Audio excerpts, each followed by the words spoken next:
not to belabor the point, you all are now fully aware of the fact that, as promised, Roe v. Wade has been overturned. Let's talk first about what that means in an immediate practical sense, then what it means in a broader political sense, then what will happen next, and then what we can do about it. I'll try to keep it in that order. So, obviously, this does not mean that abortion is illegal. What it means is that you no longer have a constitutional guarantee to access to an abortion. What this means is that states have a right to pass restrictive abortion laws. In practice, they've been doing this for a while, but now they can just full-on post bans, um, which a great many states are going to do. There are, I'm guessing, I don't want to parse hairs. You can look if you want. There are about half the states in the union are going to just pass full-on abortion bans.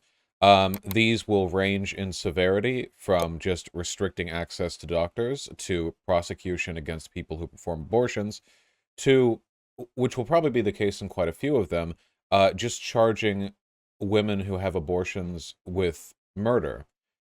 These charges will probably also be levied against women who have miscarriages under suspicious circumstances, which historically has been the case, both in America and abroad when severe abortion laws are present. Um, of course, it's going to, yeah, 13 states have trigger type bills. That means that they go into effect the nanosecond that Roe v. Wade gets overturned. So that's going to be cool and fun. Right, great, phenomenal. Of course, we should be reminded that literally no Republicans care about any of this. Republicans have abortions for their mistresses nonstop. The goal of this is primarily to control women and to sort of regress the gender and sexual dynamic to a point where the only acceptable social context in which to have a sexual relationship is in a committed one, an end to casual sex. The reason they want this is in large part because they hate you. Many of these justices, Republicans, are Christian conservatives, fundamentalist Christians, who believe that the world is ending. That is not a joke. They believe it is the biblical end times. I know that saying that makes it sound ridiculous, like I'm describing the backstory of a Final Fantasy villain, but that is literally what tens of millions of Americans believe, with no exaggeration, no hyperbole whatsoever. And they want the world to be as pure and as free of sin as possible because the presence of sin drags others to sin. They believe that premarital sex is sinful, so they will use the power of the state with reckless abandon to control those things. Of course, in reality, the people who are passing these bills are some of the most morally abject motherfuckers on the planet, but whatever you need to justify it to yourself. So that's cool. Um,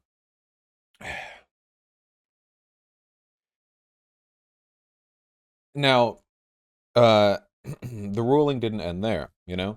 Remember how a couple of months ago, people were saying, hey, based on the logic that is present in this draft bill that's been leaked, it seems as though this could be extrapolated into an attack on a number of other constitutional protections we have. And people are like, oh, look at this. They're implying they might go after. Yeah, no, they're not implying. In his ruling, Clarence Thomas actually just says it right here. For that reason, in future cases, we should reconsider all the court's substantive due process precedents, including Griswold, Lawrence, and Obergefell, which are, in order, Griswold gives a constitutional protection for married couples to buy and use contraceptives. They don't want you to have that.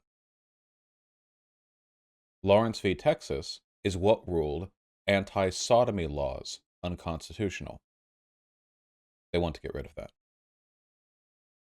Obergefell, uh, never quite confident pronouncing that, is of course the gay marriage one in 2015. So he just wrote it down. He didn't leave it ambiguous. Just very straightforward. He just said, "Yeah, we will be revisiting these three: your right to contraception, your right to be in homosexual relationships, and your right to gay marriage." Of course, it seems a little bit of an overlap there. I find it difficult to imagine a state where you have legal gay marriage but also anti-sodomy laws in effect. But you know, cool. So this follows in line with what I've said about fundamentalist Christians, who we must recognize here as our enemy.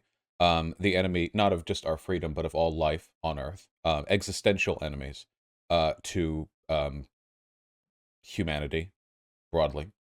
Um, Vaush, where do you think they will stop? No, that's the wrong question.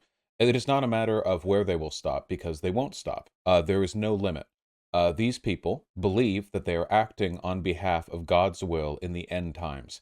There is literally nothing that they think is off the table. Interracial marriage could be up on the table in the future. Keep in mind, the three cases that Clarence Thomas just said that they're going to be revisiting are what they will admit to being willing to revisit. Keep in mind that it was only like what, a year and a half ago that Amy Coney Barrett was saying that there was no way they would revisit Roe v. Wade. They were able to lie about that and get away with it a year and a half ago. What do you think they're going to be getting away with a year and a half from now? This is what they're willing to admit to. What do you think they're hiding? What do you think they have in their back pocket? No, there is no end to what they will do, no end to what they want. There's a comparison that I often get in trouble for in the stream, but I want to evoke it, and I want you to treat it without a hint of hyperbole, because there is none. There is an element of the Republican Party, of the modern GOP, that makes them not only the most dangerous political force on earth today, which I believe without question, um, but also quite possibly the greatest in history. And I mean that in totality. And the reason for that is because they have something, a characteristic, that makes them unique relative to others. There's something about them that makes them potentially more dangerous. Not at present, of course, but potentially. And that is that they believe the world is ending. That's unique, see. If you look back throughout history at all the monstrous tyrants and dictatorships, however you characterize their beliefs, very rarely, or perhaps never, can it be characterized fairly as wanting the world to end. Fundamentalist Christians literally want the world to end. They aren't just ready for it, they're looking forward to it. Have you ever wondered why Republicans are so willing to stonewall any climate change legislation? Fundamentalist Christians believe that climate change is God's wrath. They literally believe it is the precursor to the end times. This is not a joke. If there are people outside of America who think that I'm joking right now, there's no hyperbole whatsoever. None. This is a completely straightforward assessment of what they believe.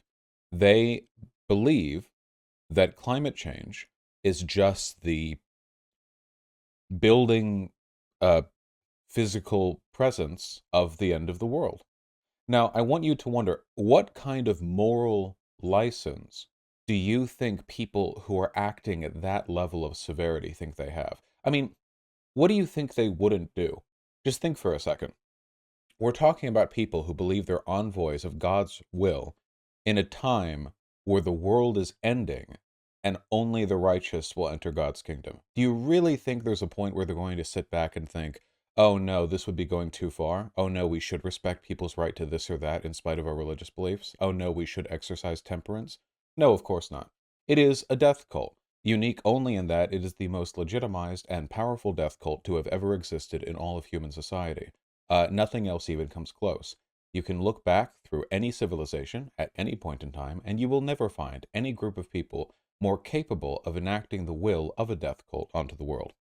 Um, our rights will continue to be rescinded. There's not very much we can do about that. Not electorally, of course. The Supreme Court appointments are for life, and they get good health care. So, with that acknowledged, what do we do? Speaking of exercising temperance, I'm going to have to ask that of you. Now, uh, the problem here is that the Republicans are able to consistently get away with monstrously bad and unpopular behavior, in large part because their opposition are the Democrats who suck. Here, in response to the passage of Roe v. Wade, is Nancy Pelosi reading a poem.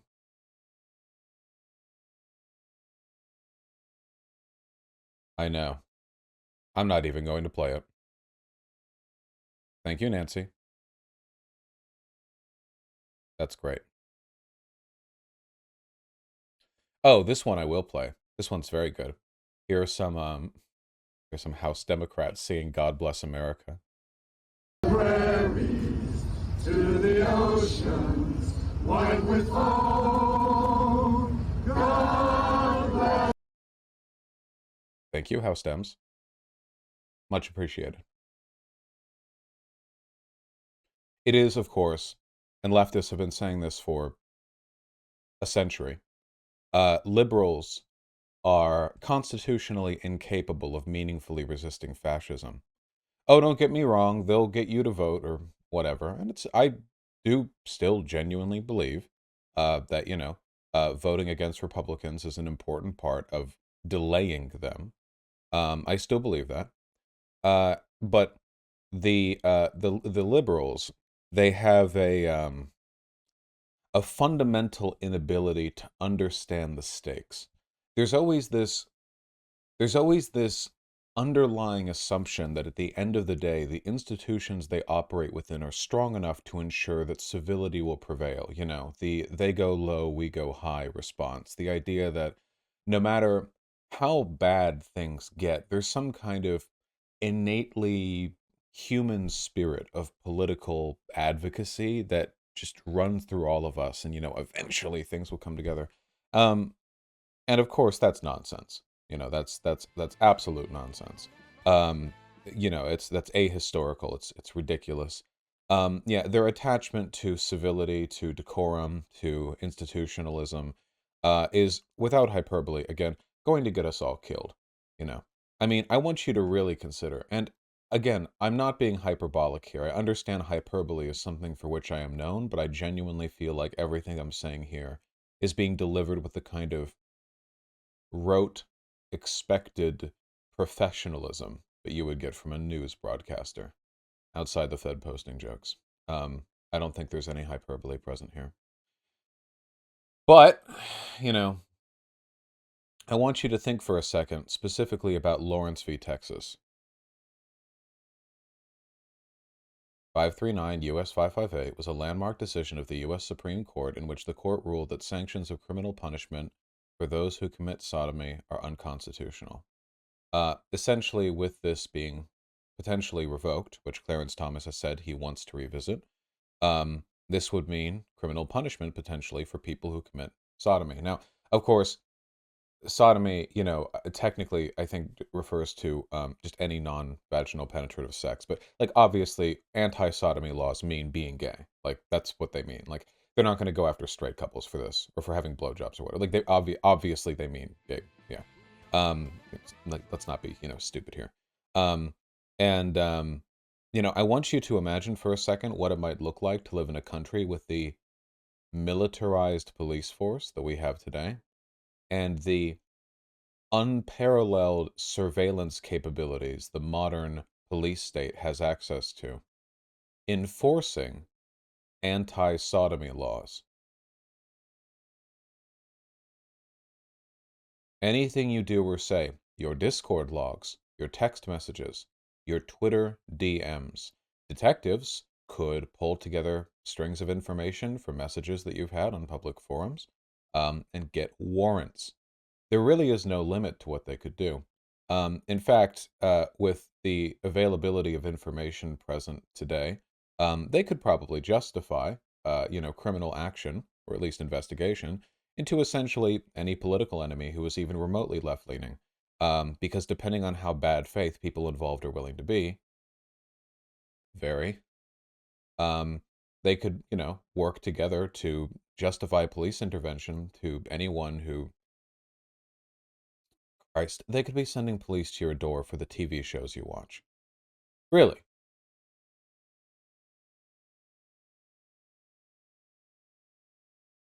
Demon Mama was in chat earlier pointing this out, but I do strongly, strongly suggest that you use Signal for all of your communications. Any kind of encrypted messaging app that doesn't have to send data to the cops. Signal is a fine app. Yeah. Free. It's blue. Not WhatsApp, I don't think. Is Telegram fine? I trust you guys. I'm not a tech person. Demon Mama says don't use Telegram. Again, I'm not a tech person. Look, just make your do your grinder hookups with smoke signals. Just light a fire in your backyard, put a blanket over it, collect the smoke. I don't know. Just do something. I don't know.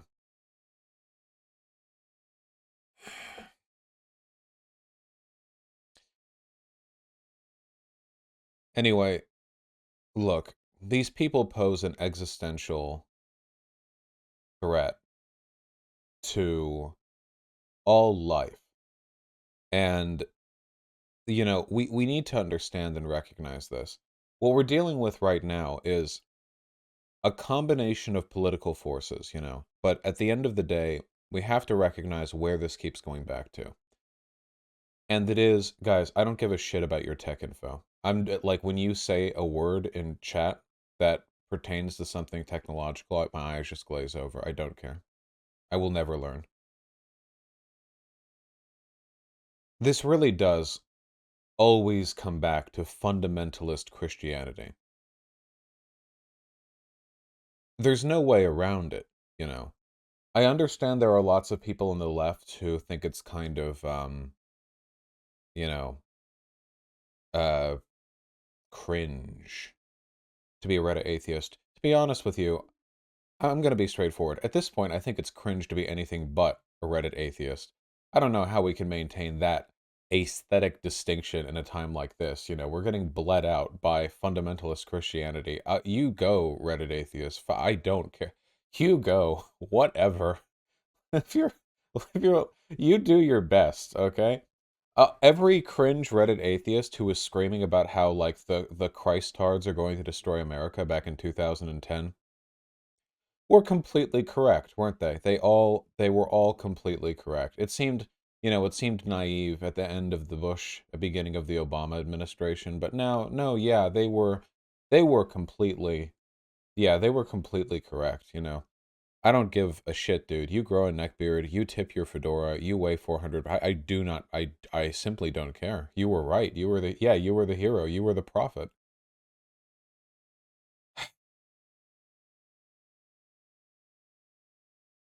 Oh, TJ actually did tweet about this.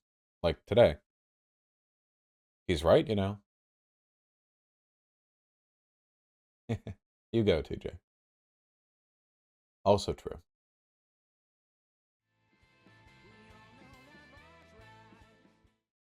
Look, I think anti-theism is a necessary component of leftist advocacy. I always have. That doesn't mean you can't have leftists who are religious. But I also believe in having leftists who are, I mean, being frank, cops, soldiers, landlords, I don't really care. CEOs, fuck, whatever. I think anyone can be a leftist. I don't believe in gatekeeping the ideology. But just because you share the ideological beliefs doesn't mean there aren't things about what you believe or are that aren't problematic. I would rather have a person who is kind of racist be a leftist than a fascist, or at least leftist in the ways that they can be, despite being a racist. I still want to get rid of the racism. I just think it's important to offer that point of entryism. For religious people, this remains essential. I don't believe in running around screaming at people because they're Christian or if they have a cross necklace, like throwing a rock at them or whatever. That's ridiculous and counterproductive. But religion as an institution remains our enemy. I've spoken about this before. This is the reason why I hate spirituality and mysticism in general. It's that it's impossible to argue against. Completely impossible. Have you ever talked to a fundamentalist Christian? What on earth has given you the impression that they can be swayed?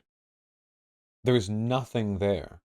It's a completely immaterial belief. It's not tied to anything. Sometimes they can be moved, but it's always in the same way that you can move someone from a cult, you know? Like, you don't argue them out of it. It's not a position that they can be wrong on. You kind of have to show them how they're being blocked off from so much of experience of life. and they have to like build that realization themselves. But that's a very unreliable process. How many people actually get brought out like that? Not a lot. And it's often easier to bring people out of regular cults because regular cults don't have that large of memberships. Um, Christianity does, at least fundamentalist Christianity. There are tens of millions of fundies in America. They are a very large demographic, the most powerful in the Republican Party, and they are incredibly dangerous. It is unbelievable. It is insane how dangerous they are. I really do mean it when I say that they might end up being the most dangerous force, political entity that has ever existed in all of humanity's history. Because now, in an era of nukes and climate change, they believe that the world ending is a good thing, and they have the power to do it. Everything that we're experiencing right now, the rollback of our civil rights, is just a precursor to their ultimate goal of establishing a theocratic state which can facilitate the ending of the world to their liking. Now, I don't know if they're going to succeed in doing that. I do know that they're going to try and that they're continuing to try. Was it not just 2 days ago that we read the Texas GOP's party platform priorities, and it included removing carbon dioxide as a greenhouse gas? Tell me, what but apocalypse could that possibly bring? Let's talk about what we can do. Buy guns, stay appraised of local and state laws to make sure that you are aware if they're going to pull one up on you with any, fast passing local legislation making it illegal for you to, I don't know, watch RuPaul's Drag Race or whatever. It's time. We need to get organized, folks. You know, um, I don't have that many friends in like a political sense, like political allies, but I think we might need to turn over to group organization. If you can, if there is a DSA or an SRA chapter in your area, I think you have a moral obligation to check it out. I think that at this point in time, immediate local organization is the most essential thing that you can do. Um, I think it goes without saying to people in my audience that nothing that has happened has swayed me from my belief that it is important to vote for Democrats, and I will be pushing for people to vote for Democrats. It is, after all, only because Trump won in 2016 that we got 3 conservative justices. But I think it's important to keep in mind alongside that this is unsustainable. What is that plan exactly? Just make sure Republicans never win ever, because if they ever win once, everything's over? No, I don't think that's a very good or effective long-term strategy. That is the plan. If you just look at the electoralism, that's it, right? That's the plan. Just always win, because Republicans can do more damage in one term than Democrats can fix in 3. Not very effective. Especially not when the Republicans are openly working to undermine the democracy that would allow them to be overturned. So, non-electoral measures are also important, like organizing. Most essentially, liberals have to be made to understand how dangerous Republicans are. They need to know what's on the table here. Leftists on their own can't change the course of history in this country in a way substantial enough to prevent Republicans from doing what they want to do. But liberals can, in terms of their numbers, I mean. There are a lot of liberals in this country. And what liberals are willing to sign off on, if they believe that Republicans are just, reactionary Christians, as opposed to if they are death cultist, Christian fundamentalist, theocrat fascists, is very different. Very different things liberals are willing to get behind, you know. And if the Democrats can't satiate that bloodthirst, then liberals will be our allies in pushing for more radical solutions. Not the most likely outcome, but it's a possible outcome. You understand. Just Just don't get all doomer on me. You know, nobody ever looks back and thinks well of the doomers, you know? It's not, see, being a doomer isn't about a descriptive understanding of the world. You know, you can believe anything about the world and not be a doomer. It's an attitude on how you're going to handle that information. And if people can maintain a degree of plucky optimism, you know, in the trenches. If there are people in Ukraine right now who are, um, writing, like left Twitter memes on mortar shells before firing them onto Russian positions, while smiling and taking TikTok videos, you know, if they can do that, you can do this. You know, the human spirit has a remarkable tenacity for weathering hardship. So does your spirit, you know. You might be thinking right now, oh, well, I'm not like those people, you know. They're cool and strong, but I'm weak. Well, you see, your soul is a lot like iron, all right? It's infinitely reusable. You know, you can make whatever you want out of that iron, but it can always be resmelted and reforged, all right? It can always happen. Anything can be heat treated, tempered. You can be very strong. Anyone can be strong. You know, go back throughout history. You have all these unlikely heroes in wartime. Who do they turn out to be? Are they all badass commandos? Often, no. They're regular people who just happen to step up at the right time. Anyone can be that.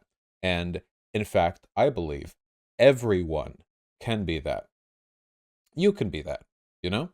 And for what it's worth, you know, you're more likely to, I think, how should I say, live a good, fulfilling life. Um, and enjoy yourself in spite of the times if you have that attitude, you know. Or if you prefer spite, if you're sad they win, if you're happy they lose, okay? Every time you enjoy a happy, a happy evening out or a tasty meal or an orgasm, you know, Clarence Thomas gets a pain in his lower back. This is true. And good medical science, that is, a doctor has proven. So there you go. At least you have that. Through your combined happiness, we can give the fucker a heart attack and make it a would it be a 5-3 decision next time when they overturn your next set of rights.